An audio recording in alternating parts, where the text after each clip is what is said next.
Get ready with me. मैले चाहिँ मेरो स्किन केयर गर्दैछु होइन। अन्त यो सनस्क्रिन लगाउनु पऱ्यो, थोक के सनस्क्रिन, किनकि हामी बाहिर जाँदैछौँ हो। कहाँ जाँदैछ त्यो त भ्लगमा देखि त हाल्नुहुन्छ होइन, कि भनिदिउँ भन्ने जरुरी छ कि छैन? भ्लग आइहाल्छ, देखिहाल्नुहुन्छ, हेरिहाल्नु नि त। अनि अहिले चाहिँ रेडी भएको हेर्नु, सनस्क्रिन लगाउनै पर्छ होइन। बाहिर आज त झन् कति अब चाहिँ लाग्दैछ गरम महिना आउँदैछ भनेर हो। गरम महिना आयो, लाग्यो गरम महिना। अन्त यस्तो गरम छ बाहिर, अन्त बाहिर निस्किनु मन लागेको छैन।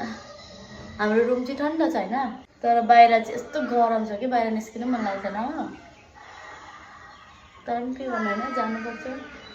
अन्त हाम्रो बिहाको तयारी पनि हुँदैछ, बिहाको सपिङ अस्ति आधी गरेको थियो, अझै आधी गर्नुपर्ने छ हो। सनस्क्रिन लगाउनु पर्छ, नभए हामीले डर छ। ब्लस लगाउनु पर्यो हो।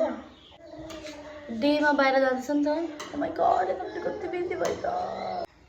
ट्याप गरेको तर बिस्तारै ट्याप गरेछु।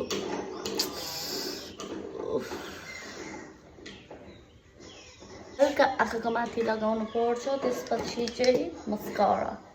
अस्ति चाहिँ त ल्यास खतरा थियो होइन मेरो। अहिले त मेरो ल्यास मैले आफै पक्की पारिदिएको, बेसी स्याहार्नु अप्ठ्यारो भएर क्या।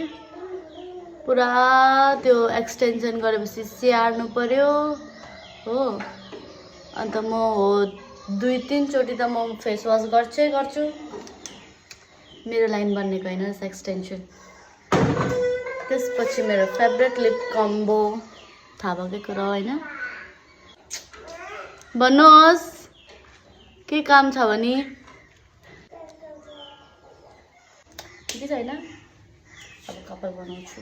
कपाल भन्दा पनि लुगामा म दुईटामा कन्फ्युज भएको छु हो। दुईटा लुगामा आइब्रो त ठिकै छ हो नि, बाहिर मतलब डेमा निस्किँदाखेरि बेसी ओभर गऱ्यो भने फेरि गोबर देख्छ। ओभर गऱ्यो भने गोबर देख्छ हो। त्यही भएर चाहिँ डेमा चाहिँ बेसी ओभर गर्नु हुँदैन। त्यही भएर चाहिँ म यतिकै सिम्पली नै जान्छु। म दुईटा लुगामा कन्फ्युज भएको। एउटा छ मेरोमा यो टी सर्ट र यो प्यान्ट लगाउँछु भनेर सोचेको छु होइन, यो प्रिन्टवाला।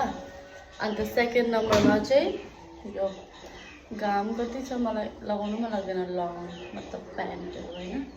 यो लगाउँछु भनेर सोचिरहेको छु। यो चाहिँ जामा हो, यो ट्राई गर्छु ल एकचोटि कस्तो देख्छ। ए आइम रेडी, कस्तो देख्यो? यो चाहिँ यतिको छ हो। अन्त कस्तो कालो देख्यो नि। यो चाहिँ यतिको छ, मतलब गोडा गोडासम्म छ। अनि मेरो खुट्टा आज